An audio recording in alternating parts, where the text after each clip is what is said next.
Students, मैं झुमकू रॉय। मैं आज अपने इस वीडियो में उपसर्ग के बाद प्रत्यय को लेकर आई हूँ।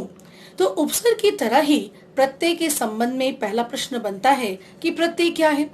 तो प्रत्यय भी उपसर्ग की तरह ही शब्द नहीं बल्कि शब्दांश है। तो प्रत्यय के संबंध में हम क्या कहेंगे, प्रत्यय किसे कहते हैं? वे शब्दांश जो मूल शब्द के पीछे लगकर या अंत में जुड़कर मूल शब्द के अर्थ या भाव में परिवर्तन लाते हैं तथा नए नए शब्दों का निर्माण करते हैं, वे क्या कहलाते हैं? प्रत्यय कहलाते हैं। अर्थात ऐसे शब्दांश जो मूल शब्दों के पीछे आकर जुड़ते हैं। उपसर्ग में हम देखे थे कि कुछ शब्दांश ऐसे होते हैं जो मूल शब्दों के आगे आकर जुड़ते हैं और नए शब्दों का निर्माण करते हैं, ठीक है। और नए शब्दों के निर्माण करने के दौरान वो मूल शब्दों के अर्थों तथा भावों में परिवर्तन करते हैं, तो वो उपसर्ग कहलाए थे।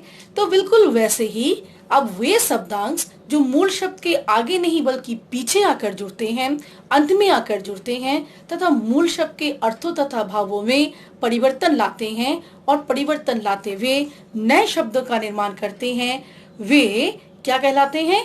प्रत्यय कहलाते हैं। अर्थात प्रत्यय भी शब्द नहीं शब्दांश होता है और ये भी मूल शब्द के पीछे आकर जुड़ता है। इसका संबंध भी मूल शब्द से होता है। मतलब प्रत्यय का प्रयोग भी उपसर्ग की तरह स्वतंत्र रूप में नहीं होता, ठीक है। और ये हमेशा मूल शब्द के साथ ही होता है इसका प्रयोग, किंतु मूल शब्द के आगे नहीं, मूल शब्द के पीछे इसका प्रयोग होता है और मूल शब्द के पीछे यह जुड़कर नए शब्दों का निर्माण करता है।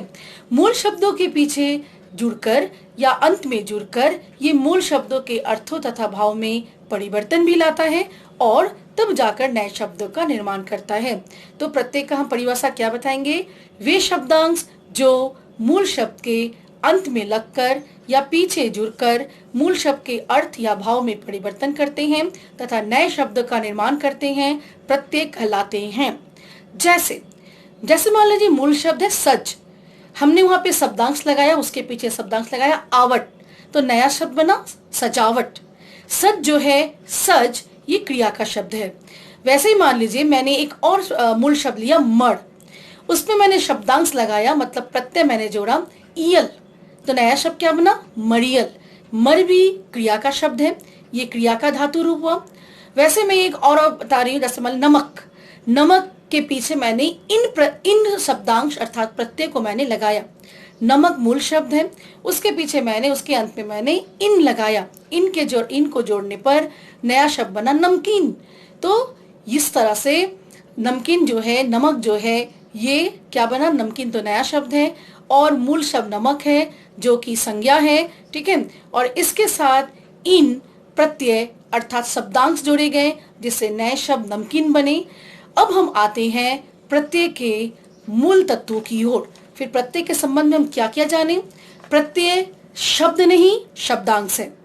प्रत्यय शब्द नहीं शब्दांश है। यह भाषा का सार्थक खंड है।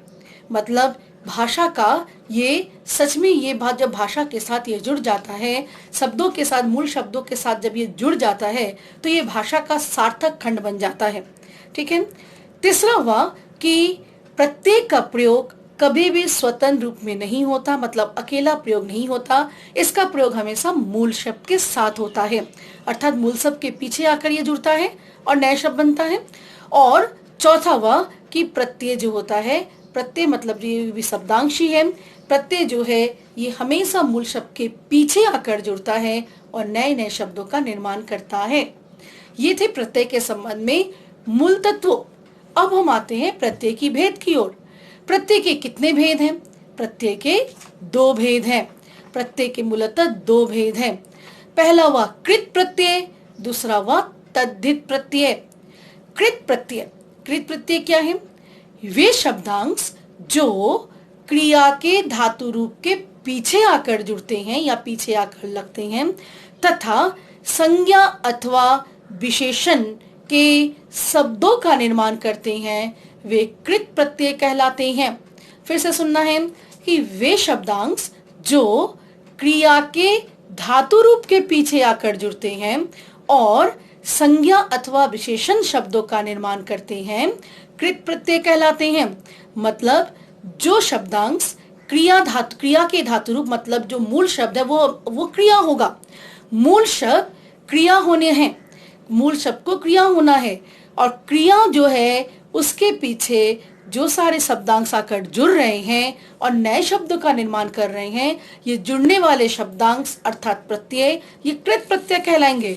मतलब मूल शब्द के, मतलब क्रिया के पीछे जो शब्दांश आकर जुड़ते हैं वे कृत प्रत्यय कहलाते हैं, और जो नया शब्द बनता है वो संज्ञा अथवा विशेषण के शब्द होते हैं, तो ये कृदंत कहलाते हैं।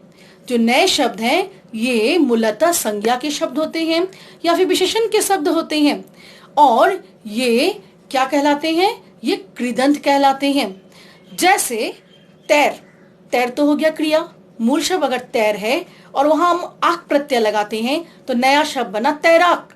तैर है मूल शब्द, तैर है क्रिया का धातु रूप, तैरना, तैर, ठीक है, तैर हो गया क्रिया का धातु रूप। इसके पीछे मैंने आक प्रत्यय को लगाया, और क्रिया के पीछे जो शब्दांश जुड़ता है उसे कृत प्रत्यय कहते हैं। मतलब आक हो गया कृत प्रत्यय, बनने वाला शब्द है तैराक जो खुद एक संज्ञा शब्द है, तो ये हो गया कृदंत, क्योंकि कृत प्रत्यय के जुड़ने से जो नए शब्द बनते हैं वो कृदंत कहलाते हैं।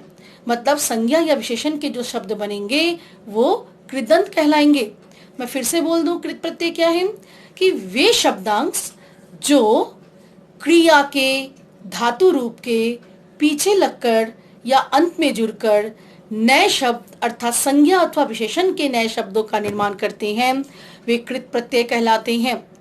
जो नए शब्द बने वे कृदंत कहलाते हैं। कृत प्रत्यय के जुड़ने से जो नए शब्द बने वो कृदंत कहलाएंगे, और तद्धित का मैं बता रही हूँ, ठीक है। तो फिर कृत प्रत्यय के कुछ उदाहरण देख लिए जाए। जैसे मैंने बताया अभी, तैर जोड़ आक, तैराक। पठ, ये भी क्रिया का धातु रूप है, ये क्रिया है, पठ मने पढ़ना, पठ जोड़ अनीय बना पठनीय। तो पठनीय भी क्या है? पठनीय वस्तु, पठनीय है, तो ये भी ये संज्ञा है, ठीक है। उसके बाद हम देखते हैं कि पूजा, पूजा जो बना नया शब्द, ये पूज धातु के मिलने, ये पूज धातु के साथ आ शब्दांश के जुड़ने से बनता है। पूजा, पूजा जो है यहाँ पर पूज धातु है, उसके साथ आ शब्दांश के जुड़ने से पूजा बना नया शब्द पूजा, संज्ञा है। वैसे ही अगर हम देखते हैं पहन, पहनावा जो है, पहनावा में पहन है मूल शब्द, ये भी क्रिया का धातु रूप है। आवा वहां पर जुड़ा पहनावा, तो ये सारे हो गए कि क्रिया के पीछे या अंत में लगकर क्रिया के मूल धातु रूप के अंत में या पीछे जो शब्दांश लगे ये सारे कृत प्रत्यय हुए, और इनसे बनने वाले नए शब्द जो हैं वो कृदंत कहलाए। वो मूलतः संज्ञा या फिर इसके शब्द होते हैं, विशेषण के शब्द होते हैं। तो ये हुए कृत प्रत्यय। कृत प्रत्यय के भी फिर दो भेद हो जाते हैं। कृत प्रत्यय में हिंदी के कृत प्रत्यय और संस्कृत के कृत प्रत्यय।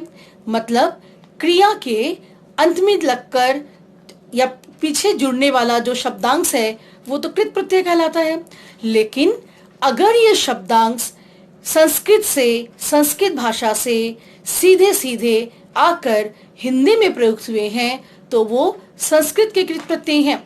अगर ये शब्दांश, ये जो कृत प्रत्यय हैं, अगर वो संस्कृत भाषा से सीधे सीधे चलकर अगर वो हिंदी में प्रयुक्त हुए हैं तो वो संस्कृत के कृत प्रत्यय हैं, उसे हम संस्कृत के कृत प्रत्यय बोलते हैं। संस्कृत के कृत प्रत्यय में जैसे मान लीजिए अन, अन्य, ई, ये सारे संस्कृत के कृत प्रत्यय हुए। जैसे मान लीजिए गम, गम माने जाना, गम हुआ क्रिया, गम, गम जोर अन, तो यहाँ बना गमन, नया शब्द बना गमन, ठीक है। या मान लीजिए पठ जोर अनीय बना पठनीय, तो ये अनीय क्या हुआ? ये संस्कृत का कृत प्रत्यय हुआ, ये संस्कृत भाषा से आया है। अन, ये संस्कृत भाषा से आया है, ठीक है।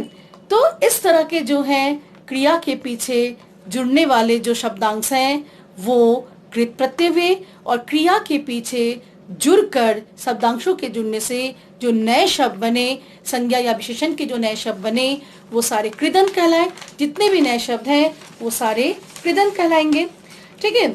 जैसे भूल, भूल भी है क्रिया। भूल के साथ अगर हम अक्कर जोड़ते हैं, भूलक्कर, विशेषण हुआ भूलक्कर। या फिर मान लीजिए कि हम यहाँ पर सज, सजावट, ठीक है, संज्ञा है, तो सज हो गया क्रिया, उसके साथ हम आवट को जोड़े, सजावट, ठीक है। या मड़ियल, जैसा भी तुरंत मैंने थोड़ी देर पहले मड़ियल बताया, मर, मर भी है क्रिया, और वहां पर हमने ईयल प्रत्यय को जोड़ा, कृत प्रत्यय हुआ, क्योंकि क्रिया के पीछे आने वाला शब्दांश है ईयल, तो वो कृत प्रत्यय है, उससे बना मड़ियल, ये भी है विशेषण।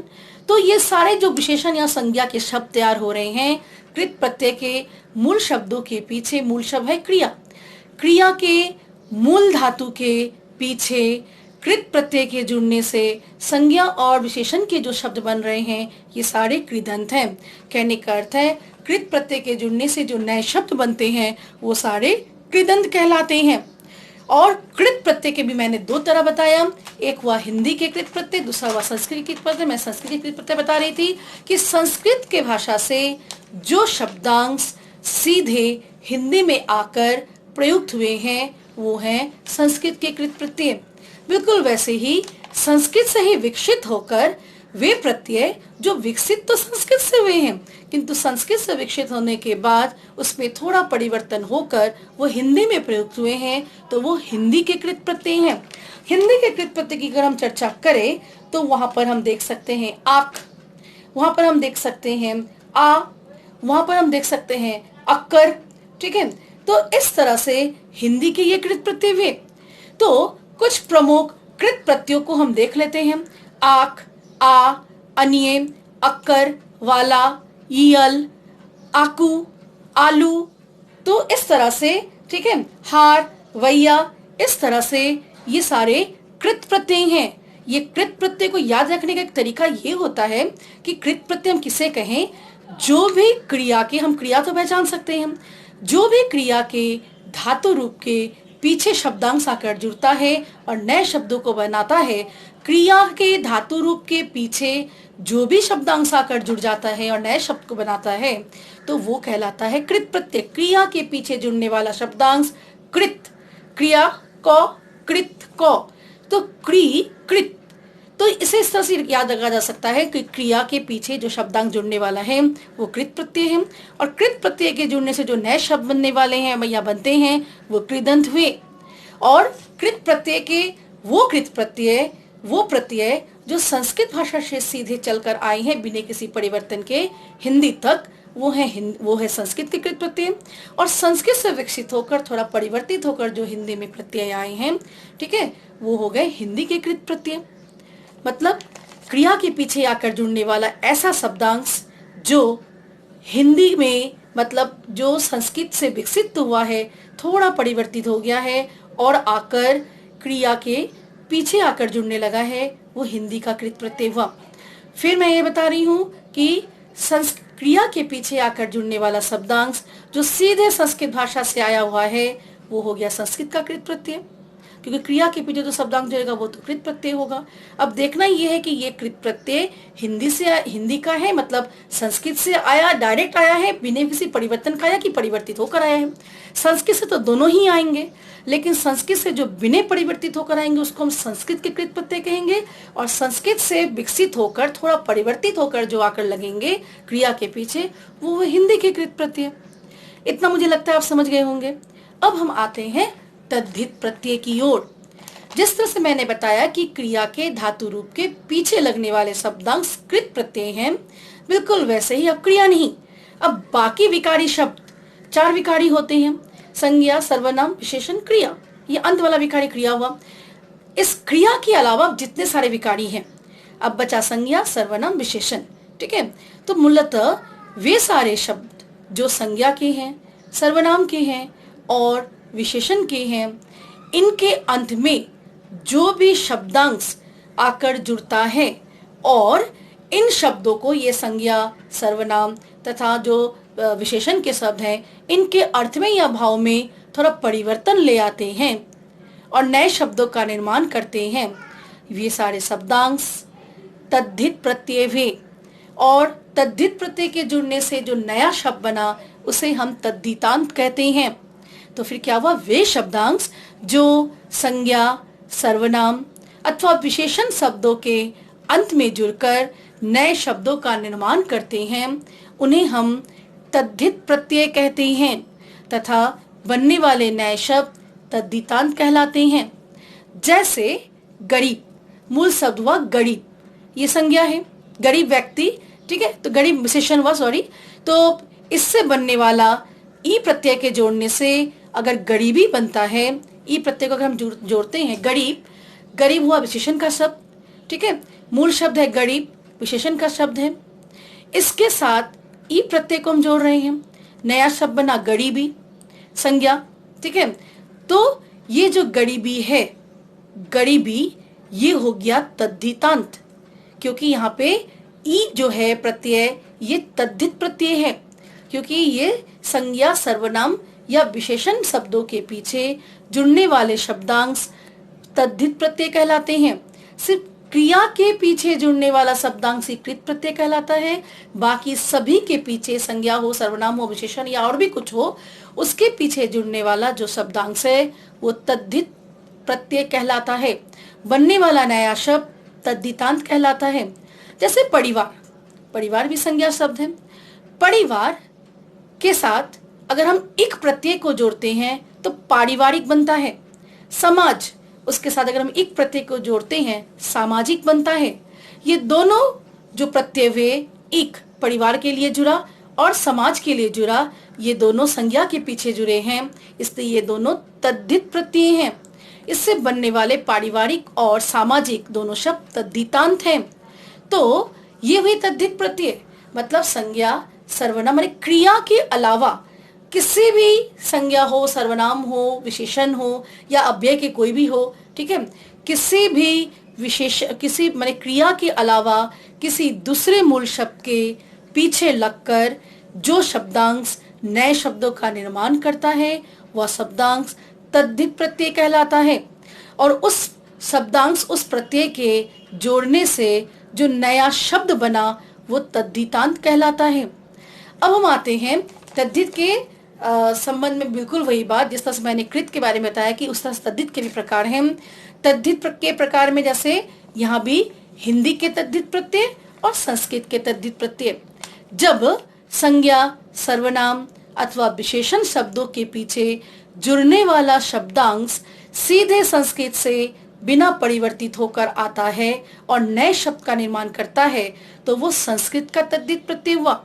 क्योंकि संज्ञा, सर्वनाम ये क्रिया नहीं है, संज्ञा या सर्वनाम या क्रिया के अलावा किसी भी शब्द के पीछे जो शब्दांश जुड़ेगा वो तद्धित प्रत्यय है। और साथ ही ये अगर सीधे संस्कृत से आया है बिना किसी परिवर्तन का, तो वो संस्कृत का तद्धित प्रत्यय है। और संस्कृत की संस्कृत से विकसित होकर, थोड़ा परिवर्तित होकर अगर वो आता है और आकर संज्ञा, सर्वनाम अथवा विशेषण शब्दों के पीछे जोड़कर नया शब्द बनाता है, तब वो हिंदी का तद्धित प्रत्यय है।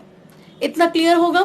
मतलब वे शब्दांश जो संज्ञा, सर्वनाम, विशेषण अर्थात क्रिया के अलावा किसी दूसरे शब्द के अंत में जुड़कर नए शब्दों का निर्माण करता है वो तद्धित प्रत्यय कहलाता है।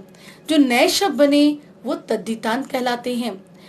तद्धित प्रत्यय मतलब जो संज्ञा, सर्वनाम अथवा जो क्रिया के अलावा दूसरे शब्दों के पीछे, मतलब संज्ञा, सर्वनाम या विशेषण के पीछे लगने वाला जो शब्दांश है, अगर वो संस्कृत से बिना परिवर्तित होकर आया है तो वो संस्कृत का तद्धित प्रत्यय है। और वो संस्कृत से विकसित होकर थोड़ा परिवर्तित होकर आया है तो वो संस्कृत का, अगर वो संस्कृत से सीधे सीधे आया है बिना परिवर्तित होकर, तो वो संस्कृत का तद्धित प्रत्यय है। और अगर वो थोड़ा परिवर्तित हुआ है, संस्कृत से विकसित तो हुआ है लेकिन थोड़ा परिवर्तित होकर वो संज्ञा, सर्वनाम या विशेषण शब्दों के पीछे जुड़कर नए शब्द का निर्माण किया है, तो वो हिंदी का तद्धित प्रत्यय हुआ। तो कुछ हिंदी के तद्धित प्रत्यय मैं बता दूं, जैसे कुछ हिंदी के तद्धित प्रत्यय जैसे आ, आई, इन। जैसे मान लीजिए मैल, मैल के साथ अगर हम आ प्रत्यय को जोड़ते मैल, ठीक है, मैल के साथ मैल जो हुआ, मैल तो क्रिया नहीं है, मैल, मैल के साथ अगर हम आ प्रत्यय को जोड़ते हैं तो नया शब्द बना मैला। तो ये आ प्रत्यय जो है ये तद्धित प्रत्यय है, ठीक है। और ये कैसा तद्धित प्रत्यय है, ये हिंदी का तद्धित प्रत्यय, मतलब ये संस्कृत से थोड़ा परिवर्तित होकर वो आया है। आई, जैसे मान लीजिए आई का मैं बता रही हूँ बुरा, बुरा हो गया विशेषण का शब्द, ठीक है। बुरा के साथ अगर हम आई प्रत्यय को जोड़ते हैं तो बना बुराई, ये नया शब्द हुआ बुराई, ये हो गया तद्धितांत, क्योंकि शब्द था विशेषण, विशेषण शब्द के पीछे आई प्रत्यय जुड़ा, आई जो है वो विशेषण के पीछे जुड़ने के कारण वो तद्धित प्रत्यय हुआ, और वो हिंदी का है, मतलब वो संस्कृत से थोड़ा परिवर्तित होकर वो आया हुआ है। ये आई संस्कृत से विकसित होकर थोड़ा परिवर्तित है। तो क्या हो गया, बुरा, जोर या भला या बुरा, ये सारे विशेषण शब्द हैं। तो इसके पीछे अगर आई प्रत्यय जुड़ता है तो वो तद्धित प्रत्यय है, ठीक है। और इससे बनने वाला नया शब्द भलाई या बुराई जो है वो तद्धितांत हुए, ठीक है। वैसे मान लीजिए नमक, नमक भी संज्ञा है, संज्ञा के पीछे मैंने इन प्रत्यय को जोड़ा, संज्ञा के पीछे जो शब्दांश जुड़ता है वो तद्धित प्रत्यय कहलाएगा, ये आपको पहले ही पता चल गया है। तो इन जो है वो यह हिंदी का तद्धित प्रत्यय है, मतलब संस्कृत से विकसित होकर थोड़ा परिवर्तित है। तो ये इससे नया शब्द बना नमकीन, तो ये तद्धितांत हुआ। तद्धित प्रत्यय के जुड़ने से जो नए शब्द बनते हैं वो तद्धितांत कहलाते हैं। बिल्कुल वैसे ही कुछ संस्कृत के तद्धित प्रत्यय, जैसे आलू, दया, दया शब्द के पीछे अगर मैं आलू प्रत्यय को जोड़ दूं दया, ठीक है, उसे बहुत दया आ गई, दया भी संज्ञा है। दया के पीछे अगर आलू शब्द को जोड़ते हैं, आलू शब्दांश को जोड़ते हैं, शब्द तो नहीं शब्दांश को जोड़ते हैं, तो दयालु बना। दयालु जो नया शब्द बना ये है तद्धितांत, क्योंकि संज्ञा के पीछे जुड़ने वाला शब्दांश आलू है, तो ये तद्धित प्रत्यय है। संज्ञा शब्द के पीछे आलू प्रत्यय जुड़ा, मतलब वो तद्धित प्रत्यय है। आलू शब्दांश जुड़ा तो ये प्रत्यय तो है ही, ठीक है, तो वो तद्धित प्रत्यय हुआ। उससे बनने वाला नया शब्द दयालु है, तो वो तद्धितांत हुआ। बिल्कुल वैसे ये, ठीक है, जैसे मान लीजिए भारत, भारत के साथ अगर हम ये प्रत्यय जोड़ दे, भारत संज्ञा है, भारत के साथ साथ अगर हम ये प्रत्यय जोड़ दे तो भारतीय, तो भारतीय तद्धितांत हुआ। और ये जो ये है ये आलू है, तम श्रेष्ठ, तम श्रेष्ठतम, ये सारे जो प्रत्यय हैं ये संस्कृत के प्रत्यय, संस्कृत के तद्धित प्रत्यय हैं। अर्थात ये संस्कृत भाषा से बिना परिवर्तित हुए सीधे सीधे हिंदी में आए हैं और प्रयुक्त हुए हैं। मतलब संस्कृत भाषा से बिना किसी परिवर्तन के हिंदी में आकर प्रयुक्त होने वाला प्रत्यय क्या है, संस्कृत का हुआ। और जो हिंदी में, जो संस्कृत से विकसित होकर थोड़ा परिवर्तित होकर हिंदी में आकर प्रयुक्त होने वाला हिंदी का हुआ। तो यहाँ पर हम देखते हैं ये तद्धित प्रत्यय। अब मैं आप लोगों को कुछ ऐसे लिस्ट दे देती हूँ जिसमें आप बहुत सारे कृत प्रत्यय और तद्धित प्रत्ययों से बनने वाले शब्दों को देखेंगे, नए शब्द को बना पाएंगे। और जब भी आप शब्द नए शब्दों को देखें वहाँ मूल शब्दों को अवश्य देखें कि यहाँ पे मूल शब्द क्या है और यहाँ पर प्रत्यय क्या है। तो हम इसके लिखित रूप में जाते हैं। मतलब प्रत्यय भी क्या है, शब्द नहीं शब्दांश है। इसका प्रयोग भी स्वतंत्र रूप से नहीं होता है और ये मूल शब्द के पीछे जुड़ने वाला शब्दांश है। दो प्रत्यय होते हैं, एक होता है कृत, एक होता है तद्धित। कृत होता है, कृत प्रत्यय हम उन शब्दांशों को कहते हैं जो क्रिया के धातु रूप के सिर्फ क्रिया और सिर्फ क्रिया के धातु रूप के पीछे आकर जुड़ते हैं, वो होते हैं कृत प्रत्यय। बनने वाले नए शब्द या तो संज्ञा या तो विशेषण बनते हैं, मूलतः संज्ञा और विशेषण ही बनते हैं, तो वो हो जाते हैं कृदंत, वो कहलाते हैं कृदंत। जो संज्ञा विशेषण के नए शब्द बनते हैं वो कहलाते हैं कृदंत। और ये कृत प्रत्यय अगर सीधे संस्कृत से होकर आए हैं तो वे हैं संस्कृत के कृत प्रत्यय, और अगर संस्कृत से होकर आते समय थोड़ा परिवर्तित हुए हैं तो है हिंदी के कृत प्रत्यय। तद्धित प्रत्यय संज्ञा क्रिया के अलावा और दूसरा कोई भी शब्द हो, क्रिया नहीं हो, क्रिया के अलावा मूल शब्द क्रिया नहीं, क्रिया के अलावा दूसरा कोई भी शब्द हो, उसके साथ जो भी शब्दांश आकर जुड़ता है वो कहलाते हैं तद्धित प्रत्यय। बनने वाले नए शब्द कहलाते हैं तद्धितांत। और ये तद्धित प्रत्यय अगर संस्कृत से सीधे आए हैं बिना परिवर्तन के तो वो संस्कृत के तद्धित प्रत्यय हैं, और अगर थोड़ा परिवर्तित होकर हिंदी में आए हैं तो वो हिंदी के तद्धित प्रत्यय हैं। ये रहा प्रत्यय के संबंध में पूरी जानकारी, और इसका मैं लिखित रूप भी आपको मैं दे देती हूँ।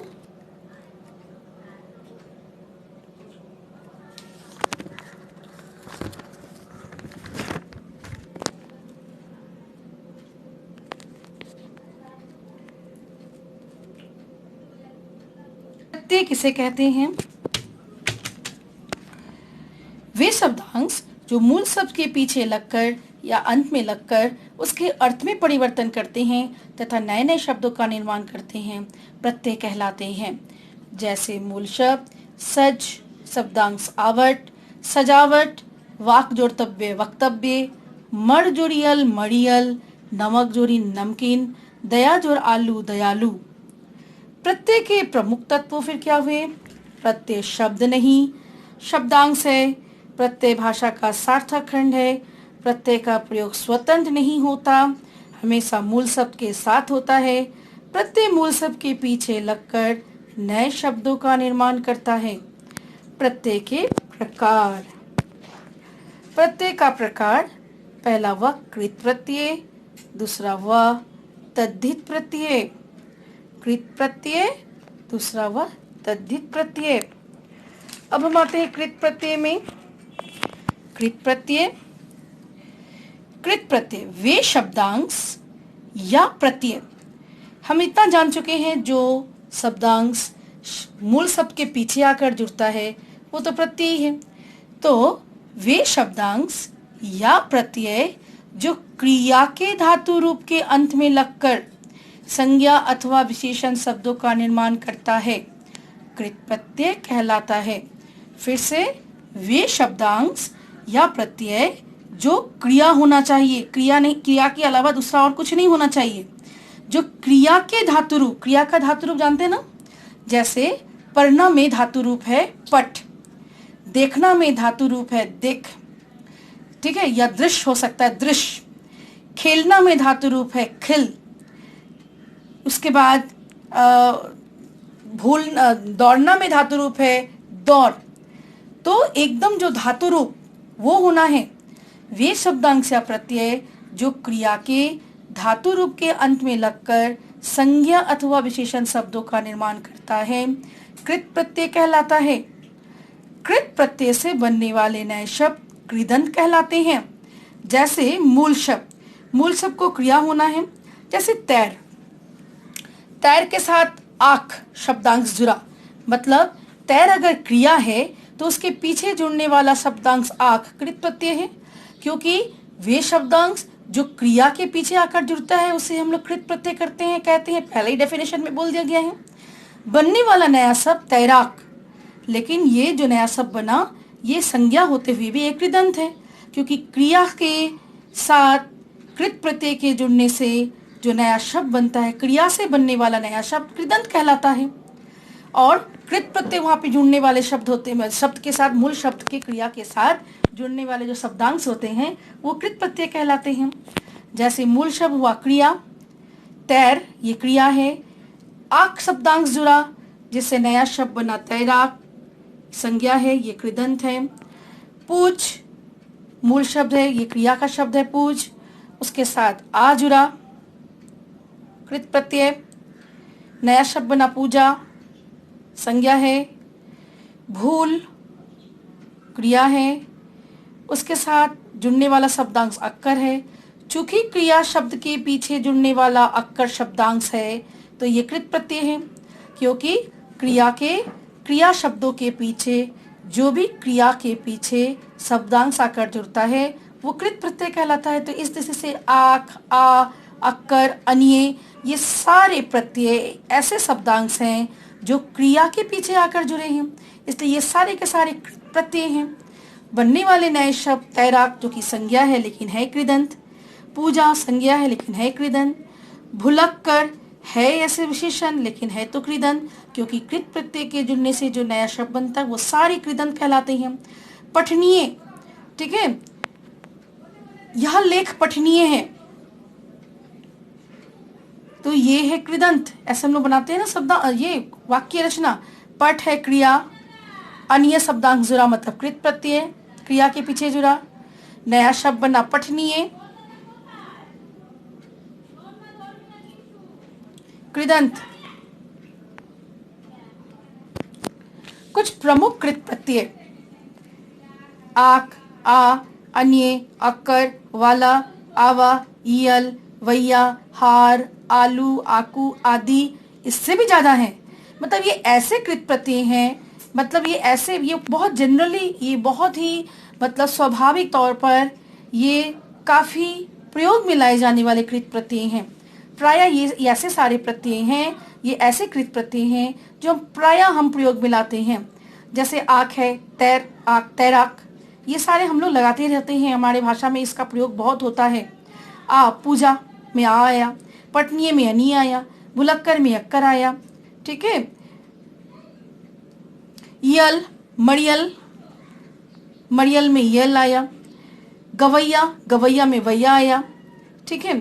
दयालु में आलू आया, ठीक है। हाँ, दया लेकिन कृत नहीं है, तो यहाँ पर हमें जैसे झगड़ालू, झगड़ा लेकिन क्रिया है, तो झगड़ा क्रिया है, क्रिया के पीछे अगर आलू लगा, झगड़ालू, तो वो है कृत प्रत्यय। आलू फिर कृत प्रत्यय उस दृष्टि से। पढ़ाकू, आकू, पढ़ना, पढ़ना तो क्रिया है, पढ़ के पीछे अगर हम आकू प्रत्यय लगा दे तो पढ़ाकू बन जाएगा। तो पढ़ाकू, पढ़ाकू तो ये पढ़ाकू विशेषण है, तो पढ़ाकू जो है ये आकू, ये कृत प्रत्यय है। तो इस तरह से क्रिया के पीछे लगने वाला शब्दांश कृत प्रत्यय कहलाता है। बनने वाले नए शब्द वो मूलतः संज्ञा या विशेषण के शब्द होते हैं, तो वो सारे कृदंत कहलाते हैं। अब हम आते हैं कृत प्रत्यय के भी दो प्रकार मैंने बताया, हिंदी के कृत प्रत्यय और संस्कृत के कृत प्रत्यय। जैसे संस्कृत के कृत प्रत्यय में अन है, अन्य है, ई है। हिंदी के कृत प्रत्यय में यहाँ पे डायरेक्ट मैं किताब से मैं दे रही हूँ, लिखित मैं नोट्स दे रही हूँ, तो ये आक, आ, अक्कर, ये सारा जो है ये हिंदी का कृत प्रत्यय है। तद्धित प्रत्यय, अब हम आते हैं तद्धित की ओर। वे शब्दांश जो संज्ञा, सर्वनाम या विशेषण शब्दों के पीछे जुड़कर नए शब्दों का निर्माण करते हैं, तद्धित प्रत्यय कहलाते हैं। मतलब वे शब्दांश, क्योंकि प्रत्यय तो शब्दांश ही है, वे शब्दांश जो क्रिया तो नहीं लेकिन क्रिया के अलावा बाकी विकारी शब्द, संज्ञा, सर्वनाम या विशेषण या इसके अलावा कोई अविकारी शब्द भी अगर हो तो उसके पीछे जुड़कर नए शब्दों का निर्माण करते हैं, तो तद्धित प्रत्यय कहलाते हैं।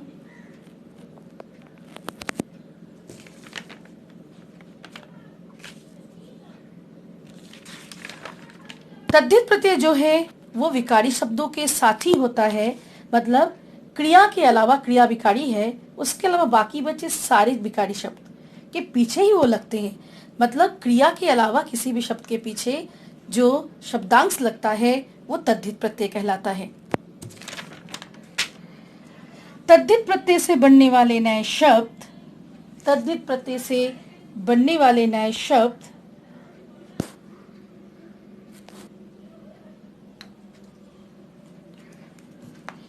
तद्धित प्रत्यय से बनने वाले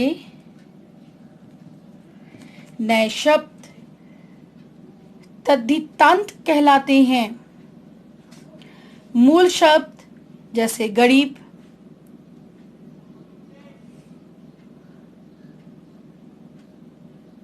गरीब ये विशेषण का शब्द है,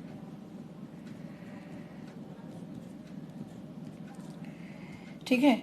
गरीब संज्ञानी विशेषण का शब्द है, जैसे गरीब के साथ शब्दांश जुड़ा ई तो नया शब्द बना गरीबी। ये तद्धितांत हुए, ये सारे तद्धितांत हुए।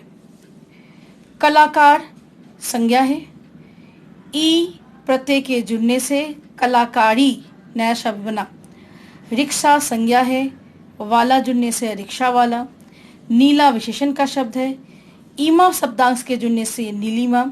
ये सारे तद्धितांत हैं, ये जो नए शब्द हैं ये सारे तद्धितांत हैं। अपना ये सर्वनाम शब्द है, इसके साथ त्व प्रत्यय के जुड़ने से अपनत्व, ये भी तद्धितांत है। मतलब यहाँ जितने भी नए शब्द हैं सारे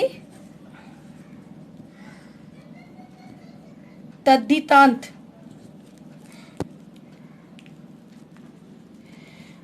प्रमुख तद्धित प्रत्यय ई, वाला, ईमा, त्व, आलू, इक, इत, आई, तम आदि। मतलब ये मूलतः प्रयोग होने वाले ये प्राय समय हम लोग प्रयोग करने वाले ये ऐसे तद्धित प्रत्यय हैं जिसका प्रयोग हम प्राय समय करते हैं।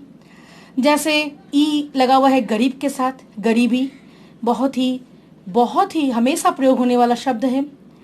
वाला रिक्शा वाला, ईमा नीलिमा कालीमा, अपनत्व झगड़ालू, ठीक है। पारिवारिक, इक हो गया परिवार, पारिवारिक। ईत, जैसे ईत यहाँ पे दिया हुआ है,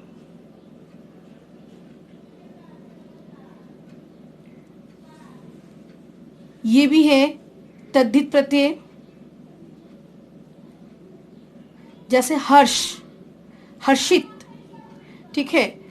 आई, बुरा, भला, भलाई, बुराई। श्रेष्ठतम, ये रहा तम, आदि। मतलब ये सारे ऐसे तद्धित प्रत्यय हैं जो मूलतः प्रयोग होने वाले हैं। प्राय समय इसका प्रयोग होता है, स्वाभाविक तौर पर इसका प्रयोग होता है। अब तद्धित प्रत्यय के भी प्रकार हो गए। एक हुआ हिंदी के तद्धित प्रत्यय, जैसे आ, आई, ईन, ये सारे हिंदी के तद्धित प्रत्यय हैं। संस्कृत के तद्धित प्रत्यय मतलब जो संस्कृत भाषा से बिना किसी परिवर्तन के जो हिंदी में आए हैं और प्रयोग हुए हैं, वो है संस्कृत के तद्धित प्रत्यय। और वे शब्दांश जो संस्कृत से विकसित होकर थोड़ा परिवर्तित होकर हिंदी में आकर प्रयुक्त हुए हैं और संज्ञा सर्वनाम विशेषण शब्दों के पीछे आकर लगने वाले शब्दांश हैं, साथ ही थोड़े परिवर्तित होकर आए हैं संस्कृत से, वो है हिंदी के तद्धित प्रत्यय। और संस्कृत से सीधे सीधे आकर संज्ञा सर्वनाम और विशेषण शब्दों के पीछे आकर लगकर नए शब्दों का निर्माण किए हैं, वो है संस्कृत के तद्धित प्रत्यय। तो ये तद्धित प्रत्यय हुआ। अब हम इसके कुछ लिस्ट में आते हैं जो बहुत ज़रूरी है आपके सुविधा के लिए। जैसे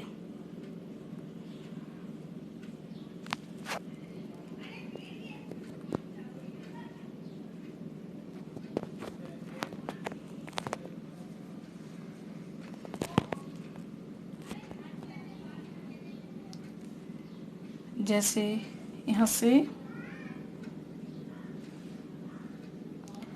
प्रत्यय कहलाता है, ये नीला वाला जो लिखा हुआ है मोटे नीले अक्षरों में जो है प्रत्यय, कृत प्रत्यय, तद्धित प्रत्यय।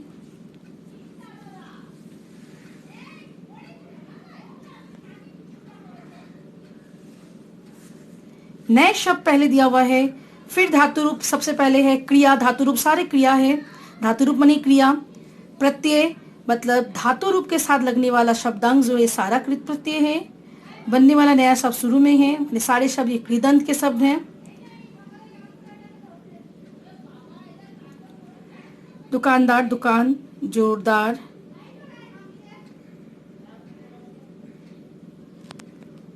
पहलवान, ये दोनों लेकिन क्रिया नहीं है, यहाँ गलत है, ये दोनों गलत है,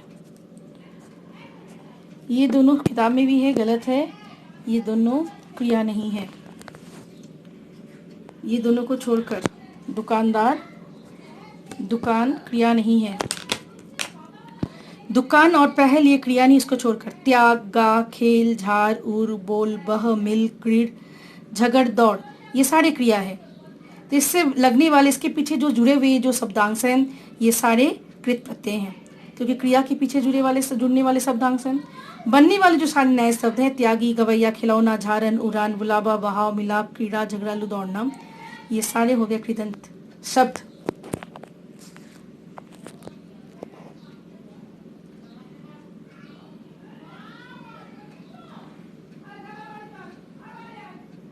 सजावट, होनहार, पठनीय।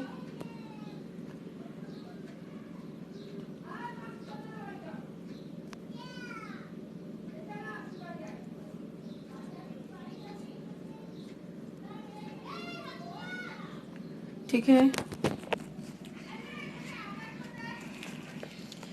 इसके ऊपर लिखा हुआ था, ये थे अब कुछ हिंदी के प्रचलित कृत प्रत्यय, उनसे निर्मित शब्द। मतलब ये संस्कृत से होकर थोड़े परिवर्तित होकर आकर क्रिया के पीछे आकर जुड़ते हैं। ये ऐसे प्रत्यय हैं जो क्रिया के पीछे जुड़ते तो अवश्य हैं, किंतु ये संस्कृत के विकसित होकर थोड़ा परिवर्तित होकर आए हैं।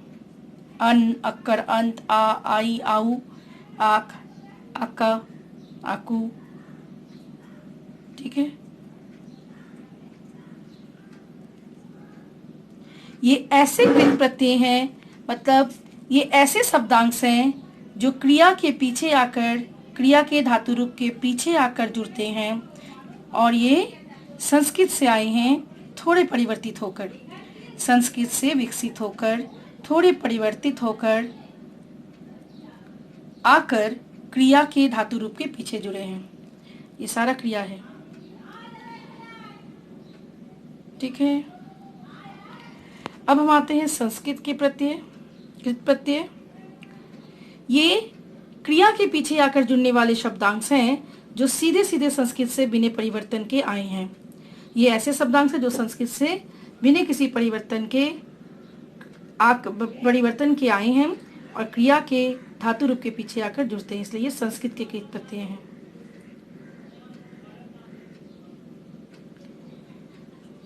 ठीक है। संस्कृत के कृत प्रत्यय।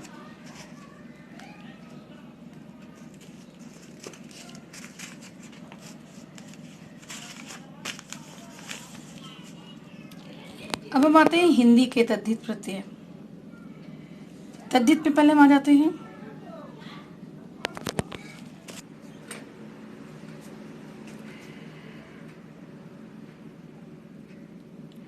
संस्कृत के तद्धित प्रत्यय, इन्हें आप अवश्य अपने कॉपी में बनाते रहिएगा, लिख लीजिएगा नोट्स के लिए।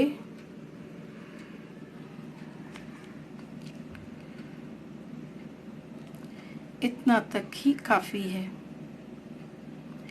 तो स्टूडेंट, मुझे लगता है आप अच्छी तरह से समझे होंगे प्रत्येक शब्दांश से। ये क्रिया के पीछे आकर जुड़ता है तो कृत प्रत्यय कहलाता है। जब शब्दांश क्रिया के अलावा दूसरे विकारी शब्द, संज्ञा, सर्वनाम या विशेषण के पीछे आकर जुड़ता है तो वो तद्धित प्रत्यय कहलाता है। कृत प्रत्यय के जुड़ने से बनने वाला नया शब्द कृदंत कहलाता है। तद्धित प्रत्यय के जुड़ने से बनने वाला नया शब्द तद्धितांत कहलाता है। कृत प्रत्यय के जुड़ने से जो शब्द बनते हैं वो मुख्यतः संज्ञा या विशेषण के शब्द होते हैं। क्रिया के पीछे जुड़कर बनने वाले शब्द जो हैं वो मुख्यतः संज्ञा या सर्वनाम के, संज्ञा या विशेषण के शब्द होते हैं। और तद्धित प्रत्यय मुख्यतः दूसरे विकारी शब्द, क्रिया के अलावा दूसरे विकारी शब्दों के पीछे, माने संज्ञा, सर्वनाम, विशेषण शब्दों के पीछे जुड़ते हैं। तो मुझे लगता है प्रत्यय, यहाँ तक प्रत्यय आप समझे होंगे। पहले मैं उपसर्ग दी थी, इन्हें हम अवश्य अपनी कॉपी में से नोट करके रखिए, और मैं अगले वीडियो में मैं उपसर्ग प्रत्यय की और सारी बातों को लेकर आऊँगी। तब तक के लिए इतना ही काफ़ी है। धन्यवाद।